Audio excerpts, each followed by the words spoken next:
Pittsburgh Steelers fans, what's going on? It's Jeff Hartman, editor of BehindTheSteelCurtain.com. Here with you with another episode of the Steelers preview. We have news to talk about today. Actually, I would say a lot of news, and what's most exciting for me is it has nothing to do with Antonio Brown. So, with that being said, I welcome my co-host, my esteemed co-host, Bryan Anthony Davis. Bryan, how's it going? How are you feeling this evening?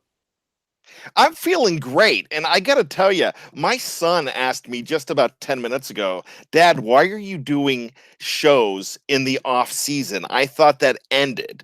Because you know what, really at my house, the fact that I'm hogging the Wi-Fi bugs them like crazy. So Thursday nights are the worst night in my house for everybody else except for me, because I love it. And I said, son, there is so much going on with the Pittsburgh Steelers this time of year, especially right now. And you just said it. So I'm feeling awesome. Things are happening. I mean, it's just like I'm waiting for the phone to beep every single time to get the alert and see what's happening in Steeler Nation, because lots of stuff going on. It took my wife a long time. I would probably say I've been the editor of the website now. I want to say this is my fifth or sixth season coming up.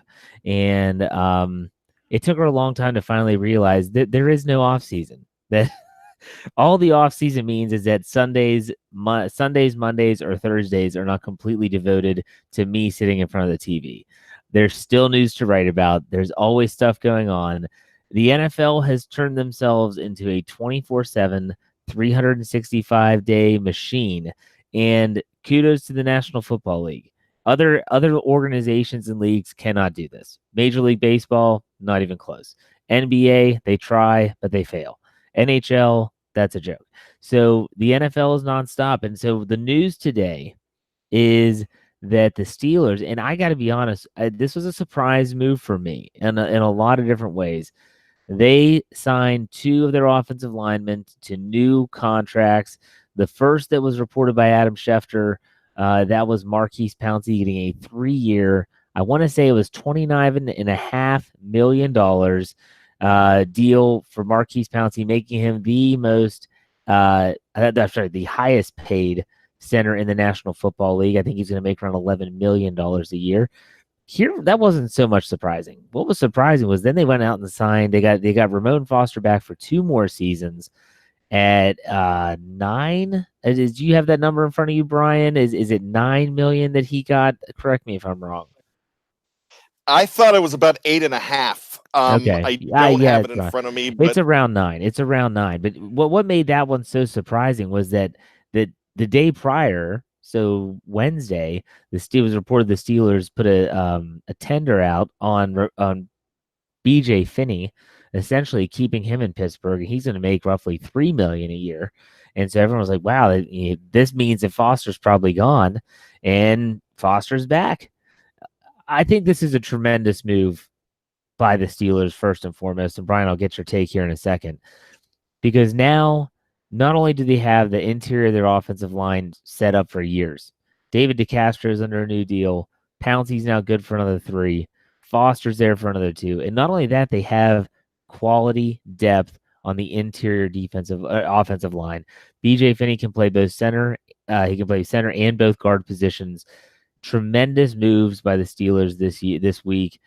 They're not going to be done. We'll talk about that here in a second. But Bryan, when you saw the news of Pouncey and Foster being brought back, what was your reaction? Happy, sad, indifferent? Go ahead and tell us. it's Maurkice Pouncey. He is a big leader, a big vocal leader in that locker room. He gets along with pretty much everybody on both sides of the ball, but he gets along with Ben Roethlisberger really well. And they kind of had this pact that they were going to go out at the same time. So with him re-upping for 3 years, that means that Ben will be staying, and we pretty much thought that would be happening. But that means that Ben has an intact line, and it's a very big deal. Having those 5 guys back. Now I predicted on Fact or Fiction that just ran, I guess, today, that they wouldn't be keeping all 3. I thought they would try to keep Finney and try to keep Foster, and Filer might be the odd man out. And that's probably what's going to be happening here. Well, Filer got a tender, and so he will technically, unless someone wants to sign him and the Steelers don't want to match that offer, then they would get obviously that round tender. I think Filer will be back. I think the Steelers are saying, look, there might be a lot of moving parts right now on this offense, but the one thing that's not going to change is the offensive line. And that's in today's day and age, that's remarkable if you think about it. They're going to have all 5 of their starters back next year, assuming that Marcus Gilbert is not a salary cap dump player where they cut him to save some cap space. If he comes back, everyone's going to be back. That's what Roethlisberger wants, and that kind of leads into the second topic of conversation, and that is that I'm going to go as far as saying you can expect Steeler fans, you can expect to have the news break tomorrow at some point in time stating that Ben Roethlisberger gets a new, I'm going to go ahead and say he gets a 3-year extension on his current deal, or they might do what they did with Pouncey and say, we're going to give him a new contract. And if they do that, they might say he gets a new 3-year contract, which means that would start this year. And I'm not sure per the collective bargaining agreement if that's even possible. So don't take this as gospel. But that way they might be able to decrease his cap hit because he's due like $26 million this year against his salary cap. It's a huge number because they've pushed his money back so many times. So I would say that tomorrow, Friday, but by the time that you're listening to this, this might be old news and Ben Roethlisberger might have a new deal. Brian, I think you agree with the fact that Roethlisberger's new deal is coming soon, definitely before the new league year starts. If you were to give him a new deal, what are you talking about for years? I don't care about dollar signs. I'm talking about how long is this contract? Is it a new deal? Is it an extension? How many years do you think Roethlisberger's going to be back in Pittsburgh for?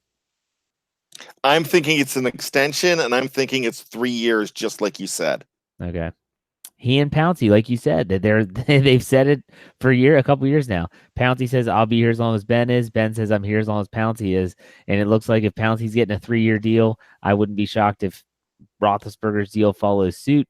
And here we go.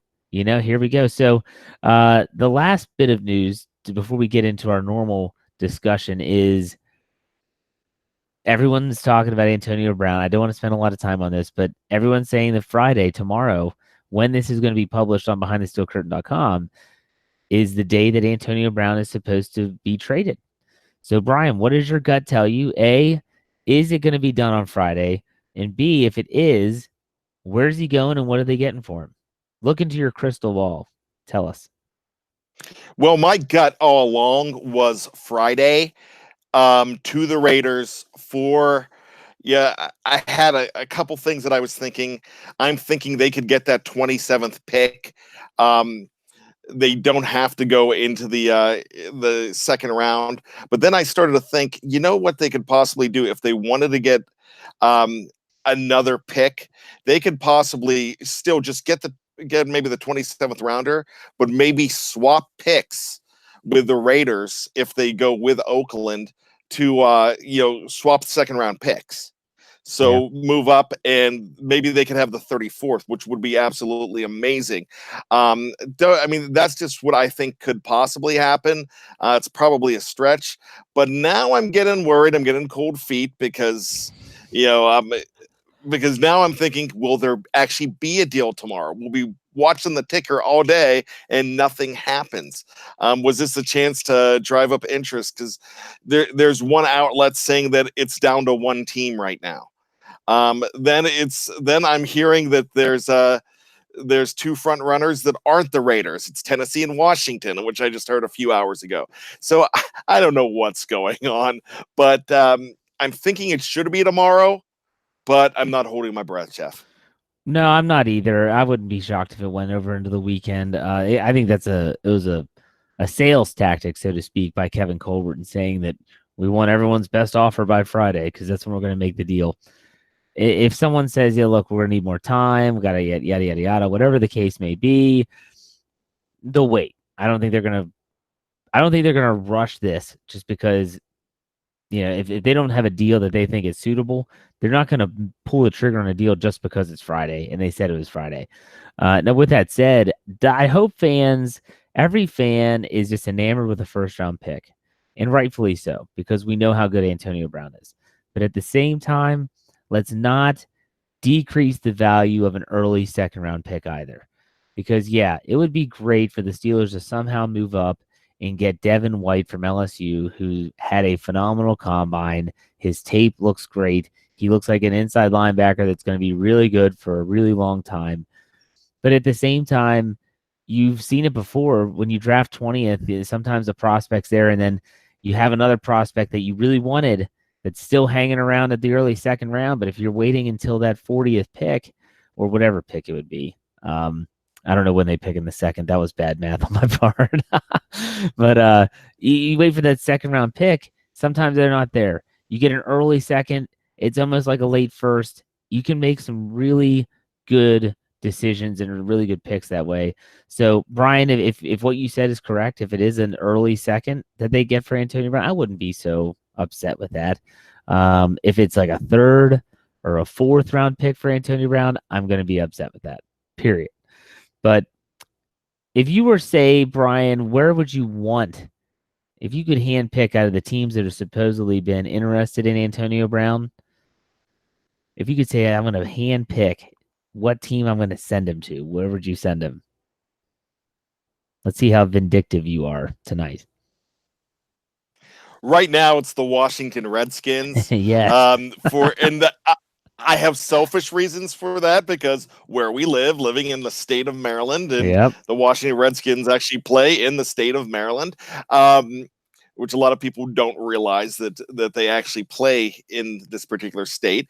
But for me, it's the fact that he's kind of be lost there. I mean, the quarterback situation there has changed tonight. It looks like they're going to go ahead and get excuse me, Case Keenum from the Broncos for a thing, Brian. Don't worry, it's the same thing. Yeah. But it's I mean, they're getting them basically for nothing, and they're swapping 6th round picks. So they're getting them for a 7th and a swap of 6s. So they're really getting them for nothing. But I don't think Case Keenum is a decent quarterback when he's surrounded with good players. In Washington, that's a mess up there, and it continues to be getting worse. That would really rough him up. Now, look, I'm not looking for bad things for Antonio Brown. I'm just looking for him to be a non-factor, and I'd like to keep him out of the AFC. But I would also enjoy the fact that they're going to be playing that team next year. Not this coming season, but in 2020, they'll be playing that team in Pittsburgh. And I think that would be entertaining to see him come back as a Redskin. I would enjoy that immensely. I like I said, I don't wish awful things on him. I just don't want to see him in the AFC and give Pittsburgh any problems. No, I agree with you. I think if there was one team other than Washington, because it's such a dumpster fire there, and we live it so often here in Maryland, I think that if for me, I would look at this and say, if there's someone else, send him to the Jets. Even if he and Le'Veon Bell went to the Jets, is that team going to be that much better? You know what I mean? I just look at that team as, yeah, they're young and they have a lot of money to spend, but that doesn't always equate to success. What if Le'Veon Bell signed with them and so did Antonio Brown, and they both just completely floundered up in New York?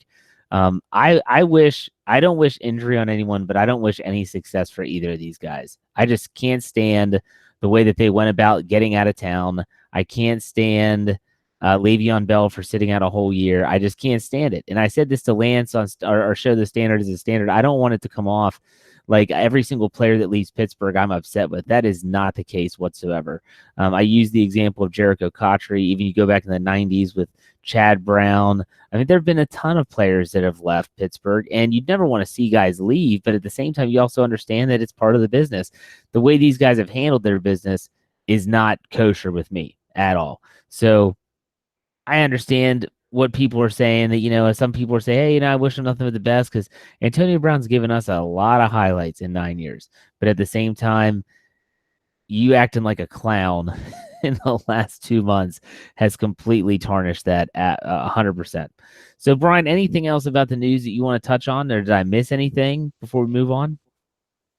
You didn't miss anything, but things continue to be happening. This 2019 team is starting to take shape.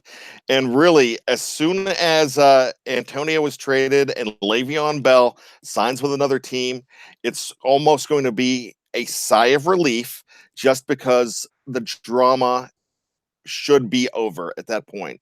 And like I said, yeah, I mentioned that country song before. You don't have to go home, but you can't stay here. Mm-hmm. And that's basically, I'm at that point now. And it took me a long time to get there.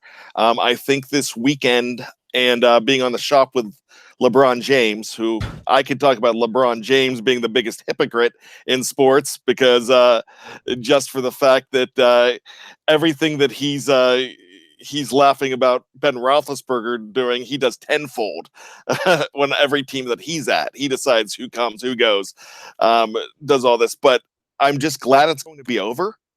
And I'm glad that that we can move on. And I'm hoping that your prophecy on your article that you had today about the 2019 Steelers winning the North, I hope that prophecy comes true. Yeah, that was Lance Williams' podcast. Yeah, I said it, which ran today, and he's lazy, so I write the articles for him. But okay.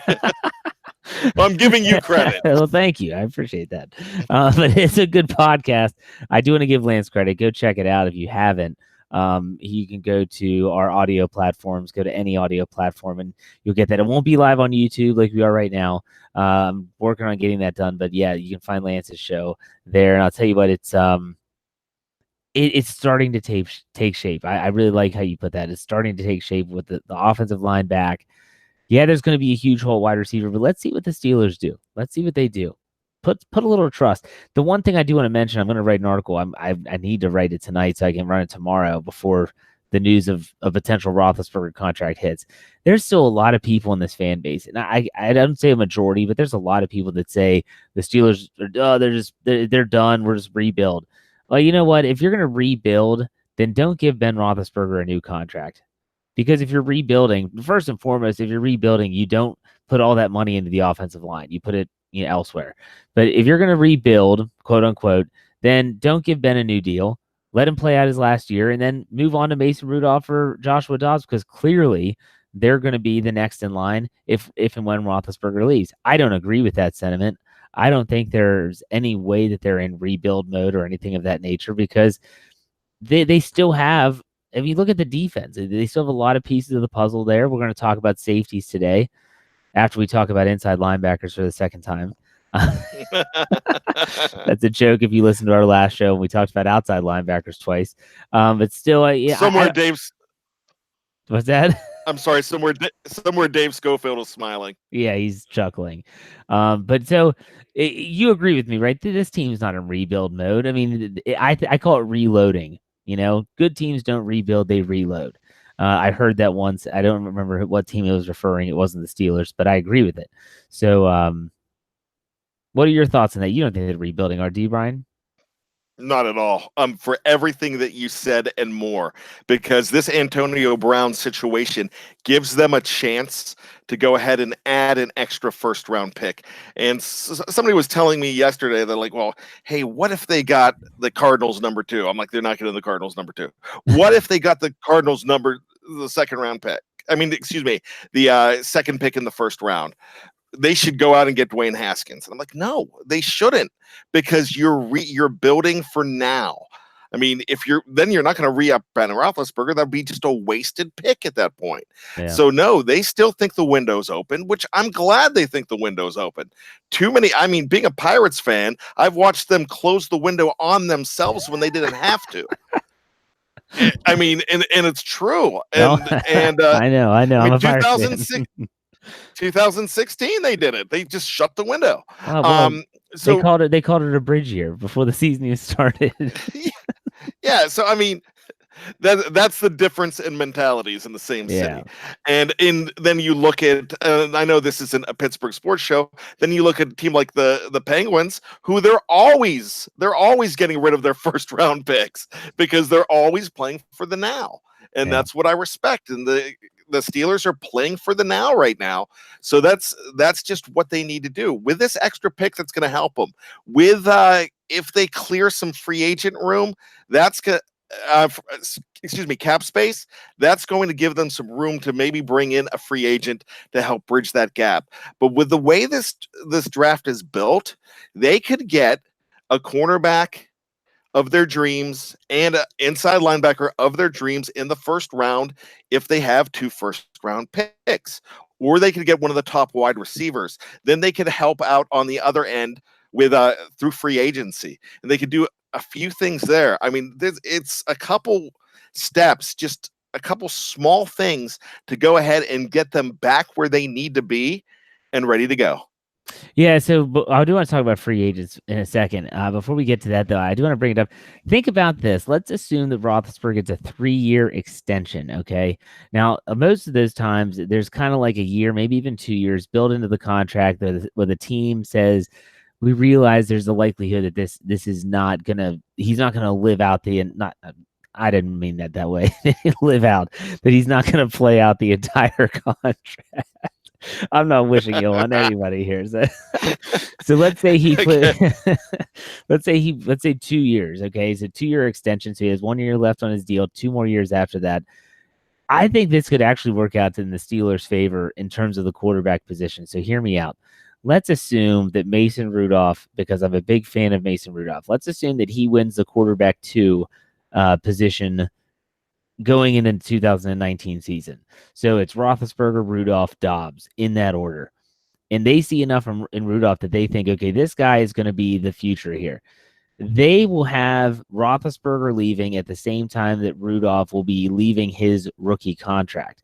Now, with that said, think about how they could get Rudolph cheap because he hasn't done anything really, unless Roethlisberger misses an extended period of time and Rudolph comes in and plays really, really well.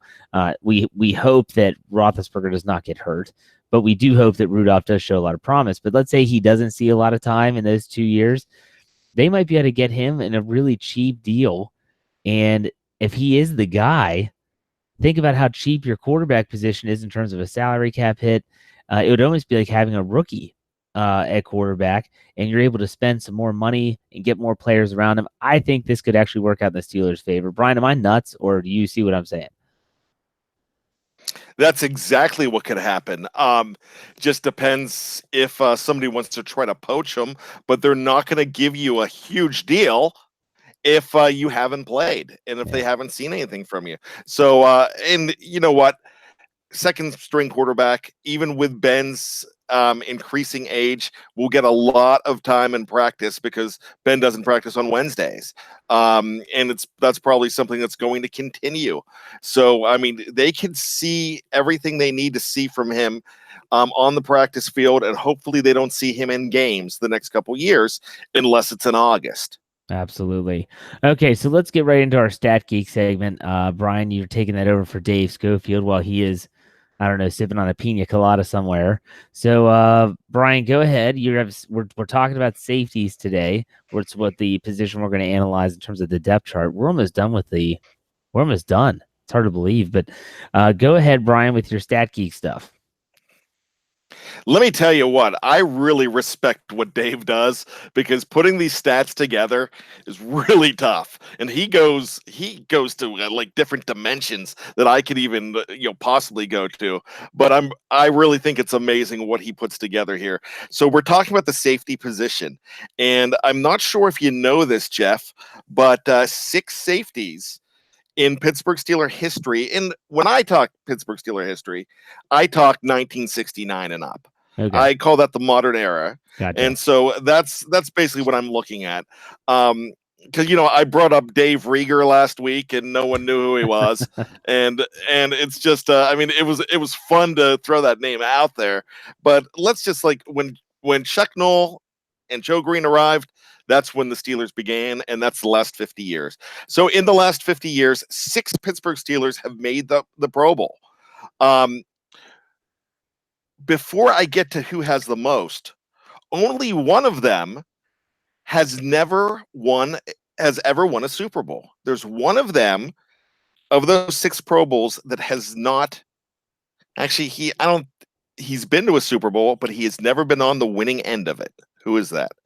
There's only one safety that has been that's on the top on the Pro Bowl list in terms of most in the Pro Pro Bowls Bowl. Yeah, that has and there's never 6 of them. won No, there's 6 of them. Only 6 have made it, Jeff. as a okay. So 6 only six safeties. safeties in the modern era have ever made the Pro Bowl, and only one of them has not won a Super Bowl. Correct? Correct. Okay, I'm gonna say Yes, who would that be? it's Carnell Lake. It is Carnell Lake. Yeah, that's right. And he did not win one with the Ravens either.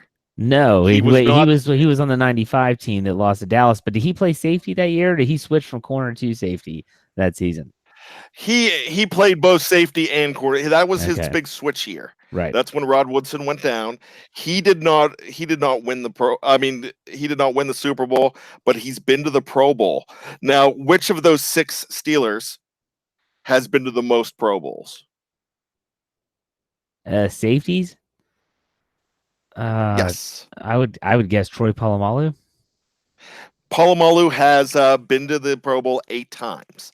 Now, here's a really interesting stat. Is that the right answer? Yeah. Oh, okay. He has Well, you been there didn't the say most, that. 8 times. Okay. 2 for 2 tonight. That's good. Yeah. Now this is going to be a tough one. This is the stumper. If you get this one, I'm gonna buy you tofurkey, jerky. There you go. Can you make jerky out of tofurkey?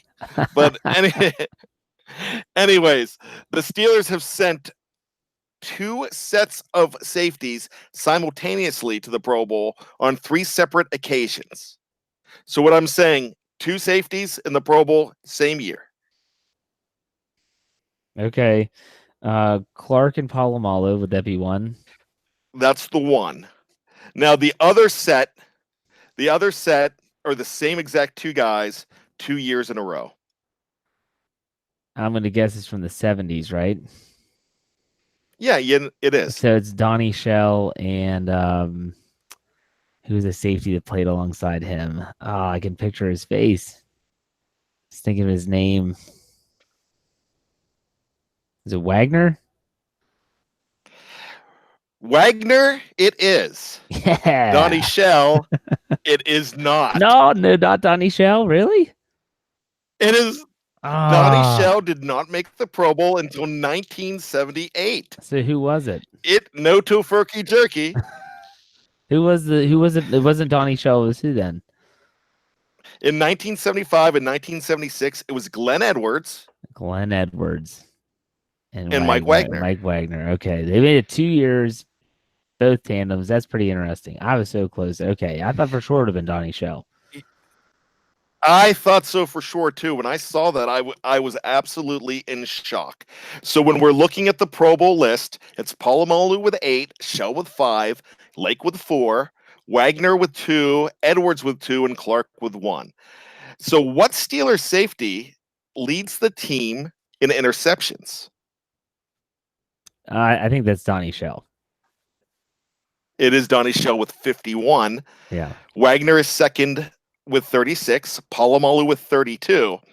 Now this fourth guy is the fourth guy in interceptions, actually tied for third because he's tied with Polamalu. This person has never been to a Pro Bowl. So this is on the interception list? Yes, tied for the third most interceptions in Steeler history, never been to a Pro Bowl. I'm gonna take a flyer here. How many interceptions is that?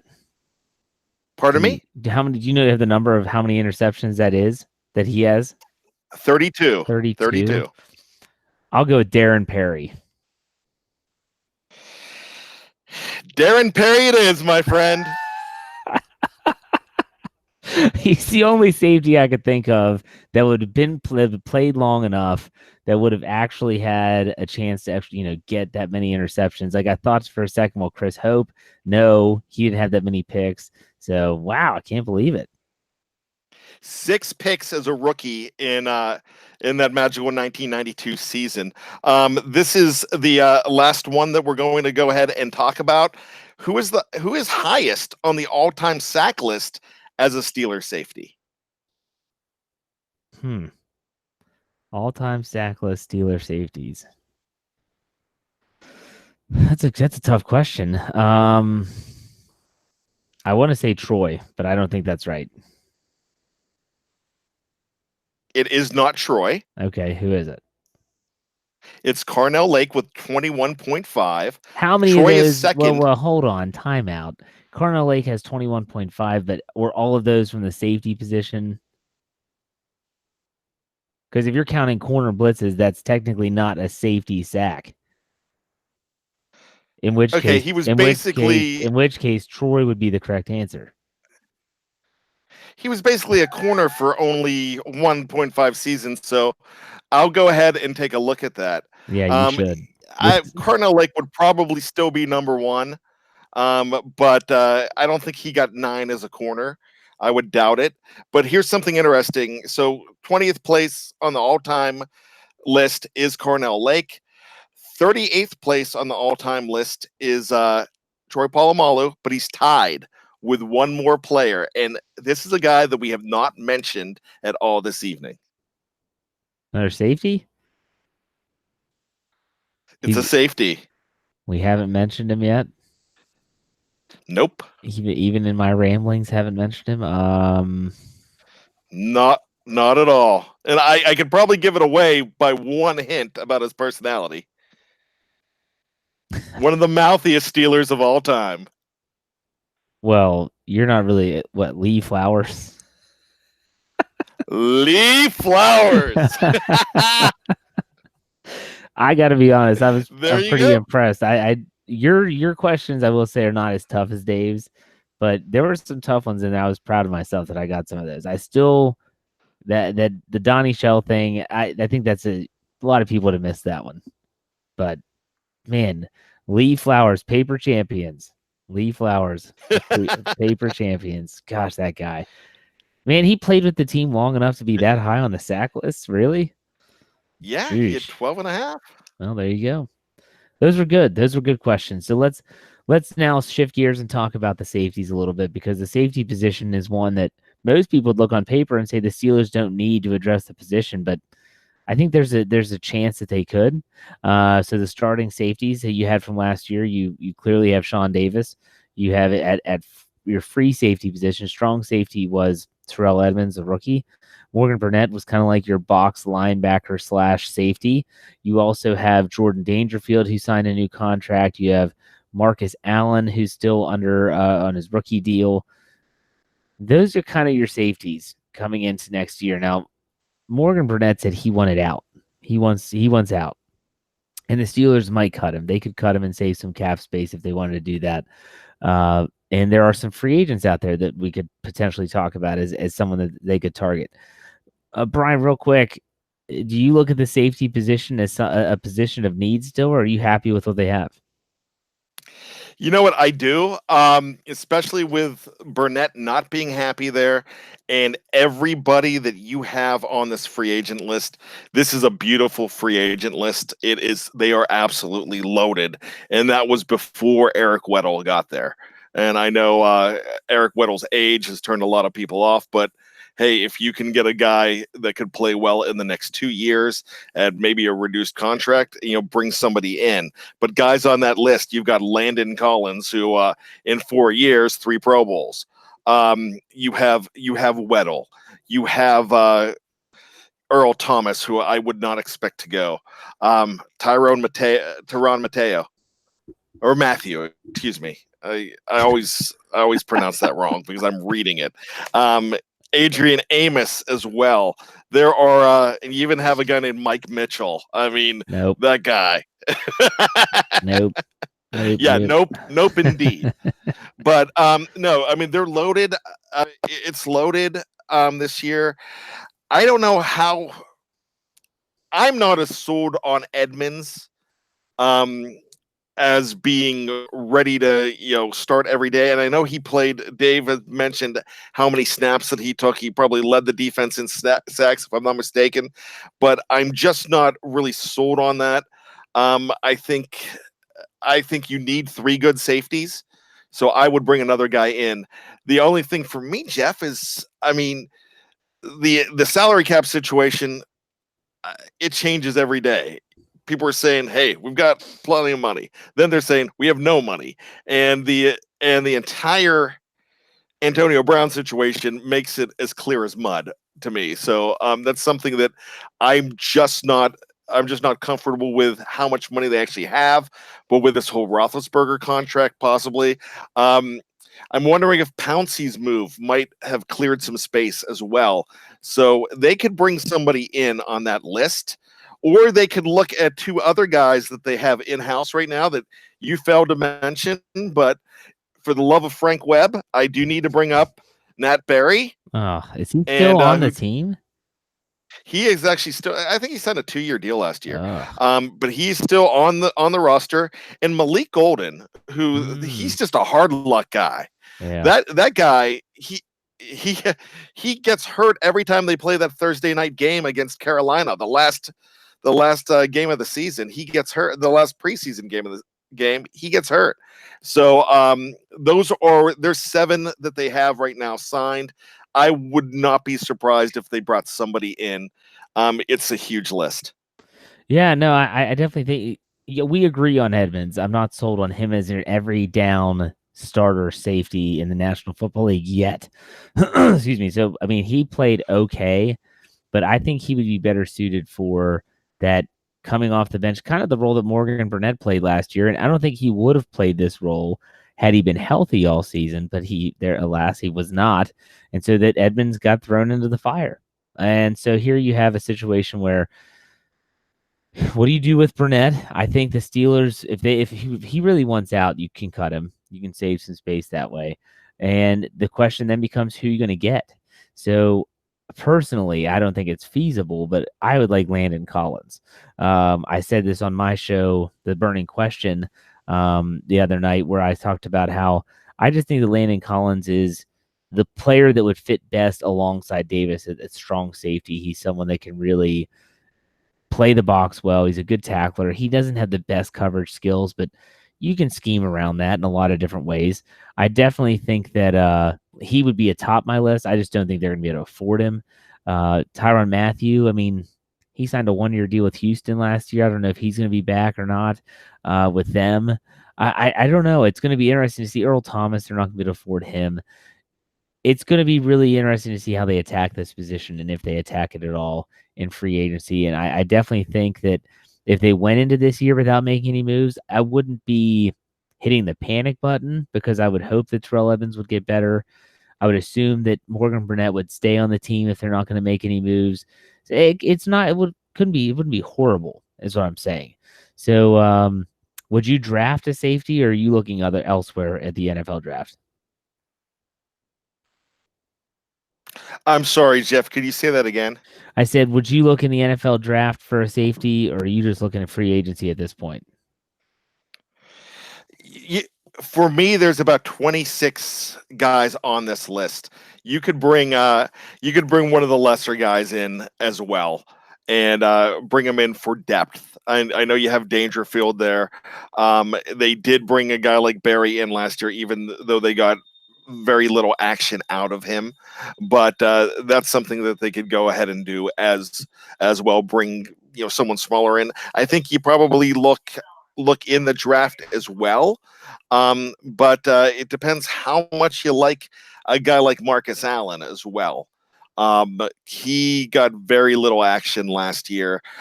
We were looking for him all preseason. So it just depends what maybe they feel in-house that they have a good solution there. So, I mean, this could be a 50-50 proposition here. Yeah. Well, let's talk about some other free agents before we go into our either or segment at the end of the show.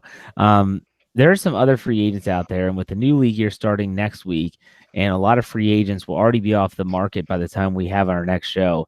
Is there any free agent that you're looking at? And let's keep it honest in terms of you have those tier 1 or class A, whatever you want to call it, free agents that the Steelers are not going to be able to afford. But in the tier 2, they can kind of dabble in that. Are there any free agents that you're looking at that you're like, I think this would be a good, this would be a good fit for the Steelers? How about here's a couple, and this guy might be tier 1, but we didn't mention him. Clinton Dix, he is out there as well. With his deal with the Redskins, being up. Green Bay traded him at the deadline because his deal was going to be up. There's still a guy like Kenny Vaccaro. There's a Glover Quinn from Detroit, and a guy that I kind of like that I'm kind of shocked that he was even made available. It's George Iloka, and we know him really well from the Cincinnati Bengals the last couple years. He was gone last year. Iloka was actually in Minnesota last year, but that's a second tier guy too. That a hard hitter, a guy that has a nose for the ball, that could be a possibility as well. Yeah, I mean, I what about CJ Mosley? What are your thoughts on him? I'm not sure if they'd be able to afford him. I think the Ravens are going to try to bring him back first and foremost. I think that's one of the reasons why they cut Eric Weddle, was to create the space to bring him back. But if Mosley's out there, are you willing to sell the bank for him, or do you have your hesitations with him? I have no problem with it. There's some pundits in saying that he's a liability in coverage. I saw him make an interception to put the dagger in the Pittsburgh Steelers season last year. I saw him make a couple big plays in that Los Angeles Charger playoff game. I saw him make a big play against Los Angeles a couple weeks before to help put the dagger in the hearts of the Steelers. So that guy could still play. And when you look at the fact that he was two selections away from Ryan Shazier, and we would take Ryan Shazier if he was healthy right now. Yeah. And so that doesn't mean that this guy isn't that old. He came out in 2014. So he's going into his sixth season. He still has plenty of prime left. I would go ahead and make a move for a guy like that, just for his experience, just for what he could bring, and still bring a rookie in. I think that would be a great move. Will they do it? I don't know, but that's the kind of veteran deal that good teams make, bringing a guy like that in. And the Steelers don't make those moves. And this is not me calling the Steelers a bad team. It's just saying that they need to look outside the box. Kevin Colbert last week said one of his biggest regrets was not trying to replace Ryan Shazier sooner. He is going there. Their eye is on inside linebacker. I would believe that inside that draft room and right now in conversations is inside linebacker. We've got to address it in a big way. And so it's going to be done somehow. Yeah, and Jordan Hicks is another player that I would keep your eye on as well at the linebacker position. Also, you look at Eric Weddle. A lot of people in the live chat tonight and a lot of people on the website behindthesteelcurtain.com have been talking about Eric Weddle since he was released from the Ravens. I'm not sold on him. Brian, if you're someone that says, I think we should get him, now's your chance. You got to sell me. Sell me Eric Weddle. Why the heck should the Steelers spend money to bring this guy in? It depends what he's going for right now. At this point, if you have a window of 2 years, that's probably all that guy's worth. You bring him in a 2-year deal to win now. That's veteran leadership that defense sorely needs. And that's a guy that still could make plays. Anything beyond 2 years, I'm not touching. If you could get him for a 2-year deal, grab him right now. Yeah. And it's definitely something where you would have to get like hey, you're going to have to take a league minimum. I mean, we're not going to be giving you he's not going to take league minimum. You know what I mean? He's going to have to give a little bit of a discount, obviously, to go to Pittsburgh because there might be some teams that want to overpay for his services. So there you have that. So, all right. Before we get into our either or, in case you didn't know, at the end of the show, we like to have a little bit of fun. Our either or segment is always fun for at least us. Today is National Cereal Day. I didn't know this. JJ Watt, TJ Watt, a lot of Steelers on Twitter today were talking about their top 5 cereals. As a person that grew up eating a lot of cereal, this was extremely difficult for me. I almost feel like you have to categorize them, like you have your chocolate category, you have your fruity category. I don't know. the semi-healthy category. So I told you, Brian, that we were going to do this. I'm not springing this on you. What's your list? What is your top list of cereals? All told, doesn't matter when they could be off the shelves now. They don't have to be for sale right now. Well, I got to tell you, I've got a bunch. I've got the sweet ones and I've got the semi-healthy ones. Let's go to the sweet ones first. Love Captain Crunch. The captain, I mean, one of the best captains out there. I thought the captain from Captain and Tennille, may Daryl Dragon rest in peace. I thought he was amazing. The captain on my cereal box is even better. So I'm going to say that Captain Crunch berries with marshmallows is just absolutely amazing. But Captain Crunch peanut butter is just as good. Now, I have to throw this out. This is a brand new cereal that just debuted on December 26th at Walmart only and is going to other stores in March. Sour Patch Kids cereal. And we tried it at our house. And they tried to emulate Sour Patch Kids in a cereal. And at first I was like, this is amazing. Then after it went on going and then there's aftertaste, I'm like, okay, we're not going to buy another box of this. But those are on the sweet side. Those are the ones that I like. I like Count Chocula too, but if I have to look on the other side, I'm gonna go after. Well, hold on. Don't go yet. Don't go with your semi-healthy ones yet. Let's go. Let me go through my list of sugary cereals. Okay, so we'll go. Always been a big Fruit Loop fan. Always liked Fruit Loops. I've always liked Cocoa Pebbles, not Fruity Pebbles. Fruity Pebbles left this film on the milk. I never liked that. So Fruit Loops, Cocoa Pebbles, Count Chocula, Lucky Charms, and I'm trying to think which one I would put in last. I don't know. I used to always like Honey Crisp or Smacks. Those were always good too. But Honeycomb, Corn Pops, I could go on. Those were all great. How about Golden Grams? Loved Golden Grams. Loved Golden Grams too. I do too. Okay, so semi-healthy ones. Which one are you going there?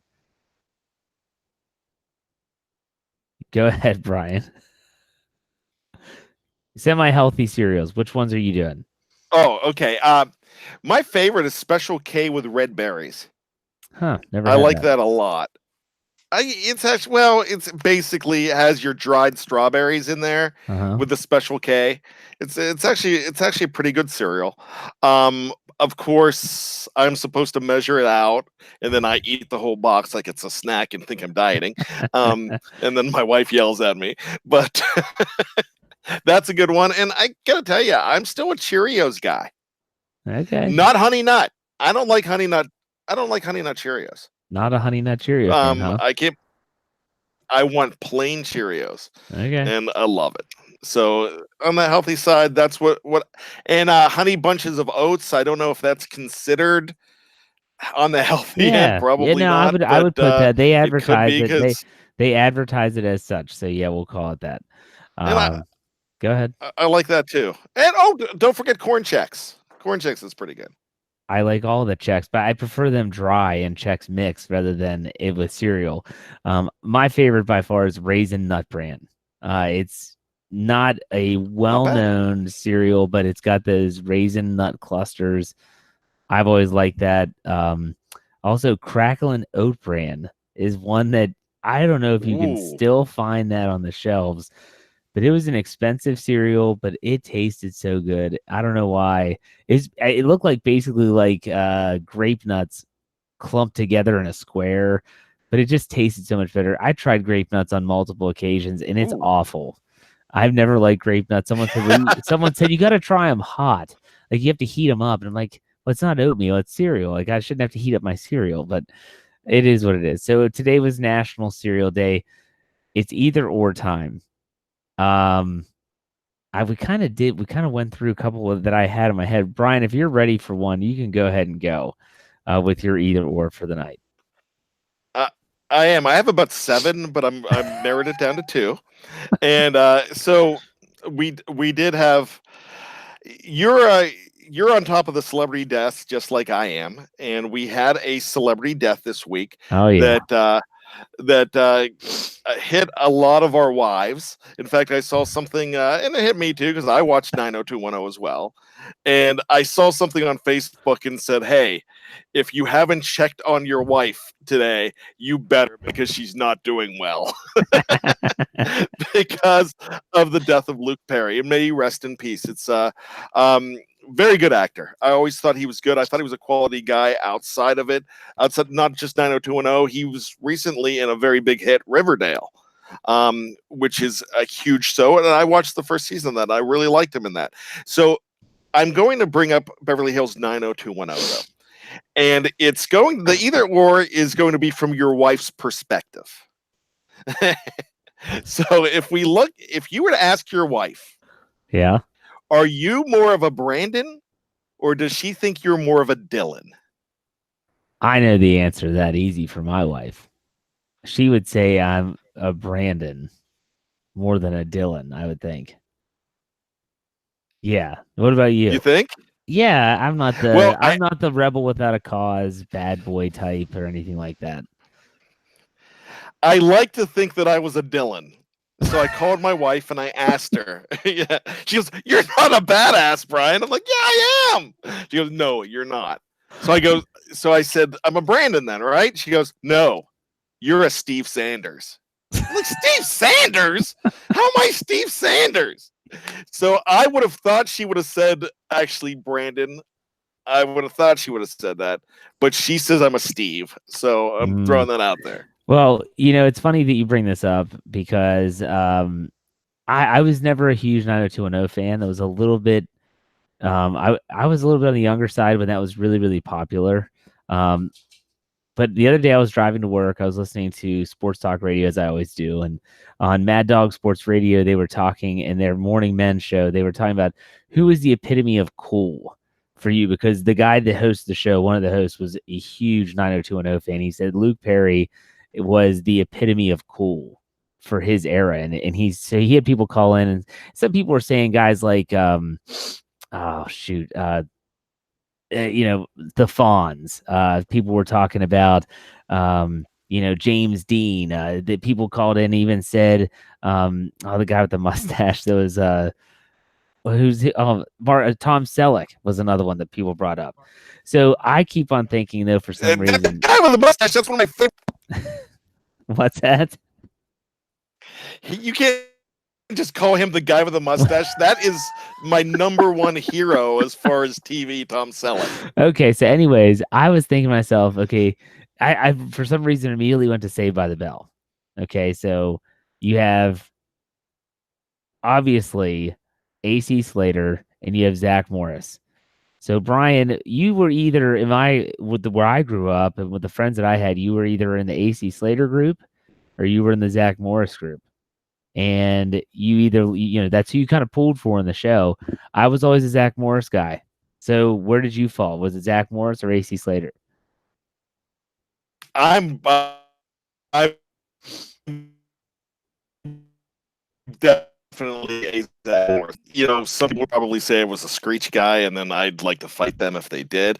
But really, as far as it goes, it was great. If you ever get a chance to watch it, it shows up on Facebook a lot.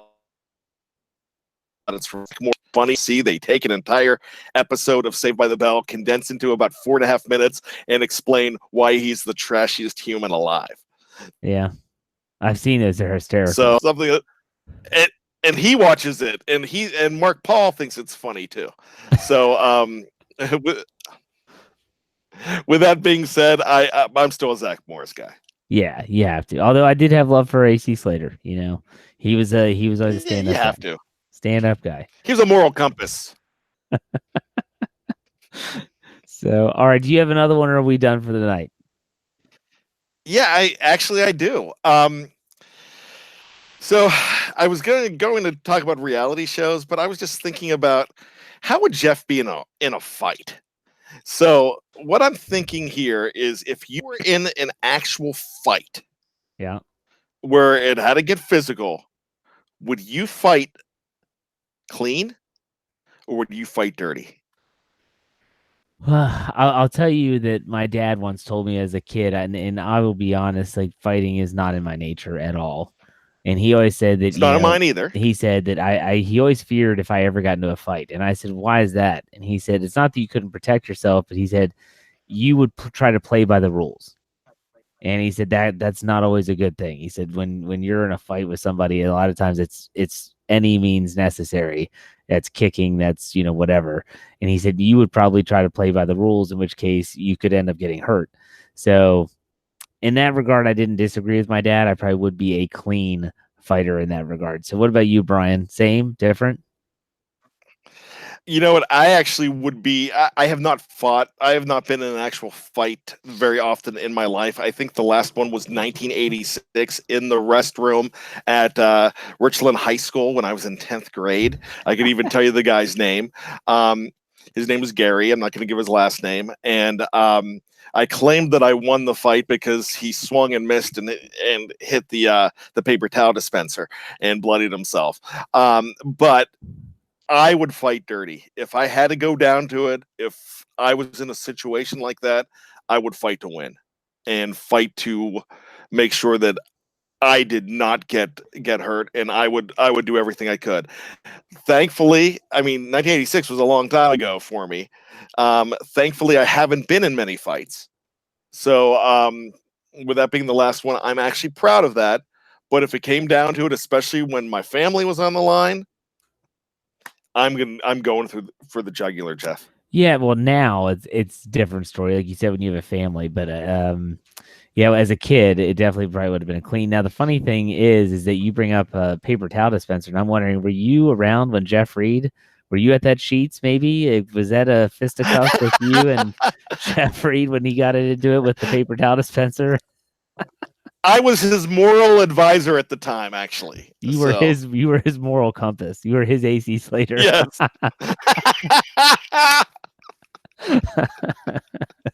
I can see me in that role. Yeah, no, I cannot. So you need to hang out with me more. Yeah. You and me, Jeff, Vegas. No. So, all right. With that said, that wraps it up for us. Next week we'll be back, and we will Dave Schofield should be back with us next Thursday, and we will have a lot to talk about because the new league year will be started. Free agency will be underway. We'll see if the Steelers make a move. If they don't make a move, maybe Antonio Brown will be traded by then. Maybe he won't. There will be a lot to keep track of. So in the meantime, make sure you check out BehindTheSteelCurtain.com for all your Pittsburgh Steelers needs. We got a ton of content coming up for Friday and over the weekend. We'll be there for you, as well as all of our podcasts. Make sure you check us out on iTunes, Google Play, Stitcher, you name it, we're there. As well as don't forget to follow us on YouTube. BTSC Steelers Radio, search engine. Find us, subscribe. As always, like, comment, tell a friend. We appreciate all the support. For Brian, I'm Jeff. We'll see you next week on another episode of the Steelers Preview.